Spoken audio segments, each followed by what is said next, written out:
একটা ধনী মেয়ের সাথে প্রেম হয় আমার। মেয়েটার নাম জ্যোৎস্না, দেখতে পরীর মতো পাতিলের তলা, কিন্তু বাবার টাকায় চকচক হয়ে ঘোরাফেরা করে, তাই দেখতে পরীর মতো লাগে। যাই হোক, কোটিপতি ধনীর দুলালির সাথে প্রেম করতেও ভয় লাগে। কি জানি কোন দিন জ্যোৎস্নার বাবা জেনে যায় আমাদের প্রেমের ব্যাপারে।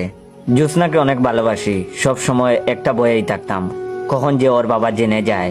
একদিন সেটাই হলো, আমার আর জ্যোৎস্নার প্রেমের ব্যাপারটা জ্যোৎস্নার বাবা জেনে গেল। তারপর আর কি, সিনেমার মতন জ্যোৎস্নার বাবা আমাকে তার বাসায় তার সাথে দেখা করতে বললেন। আমিও বয়ে বয়ে দেখা করতে গেলাম। তারপর জ্যোৎস্নার বাবা আমাকে দেখে বললেন, এই ছোট লোক গরিব, বল আমার মেয়ের জীবন থেকে চলে যেতে কত টাকা চাস? আমি তখন বললাম, মুখ সামলিয়ে কথা বলেন চৌধুরী সাহেব, আপনার মেয়েকে আমি জীবনের থেকেও বেশি ভালোবাসি।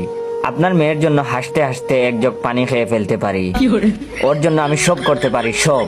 তখন জ্যোৎস্নার বাবা বললেন, কি? ভালো করে ভেবে বল, পরীর জন্য সব করতে পারবি?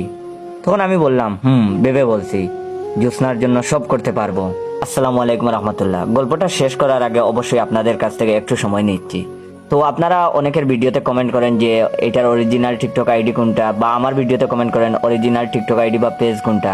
আমার অরিজিনাল টিকটক আইডির নাম ইওর জয়, 6 লক্ষ এর উপরে ফলোয়ার আছে, প্লাস আমার পেজের নামও ইওর জয়।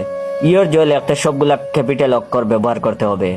আমার পেজের ফলোয়ার হচ্ছে 2000-এর কাছাকাছি, তো অবশ্যই ফেক রিয়েল যাচাই বাছাই করবেন। তখন আমি তার বাবাকে বললাম, আমি ভেবে বলছি, আমি জ্যোৎস্নার জন্য সব করতে পারবো।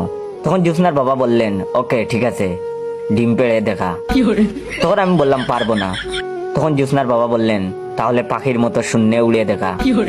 তখনও আমি বললাম, পারবো না। তখন জ্যোৎস্নার বাবা বললেন, তাহলে কুত্তার মতো ডেকে দেখা। আমি বললাম, এটাও পারবো না। তারপর জ্যোৎস্নার বাবা বললেন, তাহলে বললি কেন জ্যোৎস্নার জন্য সব করতে পারবি? এই বলে লাঠি দিয়ে তাড়া করলো। আমি দৌড়ে এসে পচা ডুবায় পড়লাম। আমার প্রেমের স্বাদ মিটে গেছে।